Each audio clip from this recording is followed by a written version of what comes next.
Hi friends, lunch box பார்க்கலாம். அதுக்கு முன்னாடி டிஃபனை பார்த்துடலாம். டிஃபனுக்கு வந்து வெங்காயம், தக்காளி, சட்னிக்கு நல்லெண்ணெய் ஊற்றி இஞ்சி, கடலப்பருப்பு, உளுத்தம்பருப்பு, வெங்காயம், தக்காளி எல்லாத்தையும் சட்னிக்கு ரெடி பண்ணியாச்சு. ஆற வச்சு அரைச்சிடலாம். நவதானிய இட்லியும் ஊற்றி வச்சாச்சு.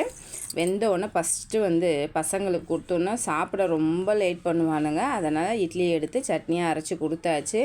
பிரிஞ்சி சாதம் தான் கேட்டிருந்தானுங்க. அதனால் பட்டை லவங்கம் போட்டு வெங்காயம், தக்காளி, அதுக்கப்புறம் கேரட்டு, பீன்ஸு, மில்மேக்கர்லாம் சேர்த்து சுடு தண்ணி சேர்த்து ரைஸும் சேர்த்து ஒரு 10 நிமிஷம் டம்மு வச்சு இறக்கியாச்சு.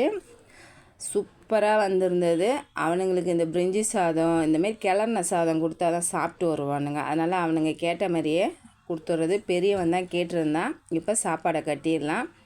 பிரிஞ்சி சாதத்துக்கு தொட்டுக்க வந்து நேந்திரங்காய் சிப்ஸு கேட்டிருந்தானுங்க. அதனால் நேந்திரங்காய் சிப்ஸு கொடுத்துருந்தேன். ஸ்நாக்ஸுக்கு வந்து செவ்வாழை கொடுத்துருந்தேன். இந்த வீடியோ பிடிச்சிருந்தா லைக் பண்ணுங்கள்.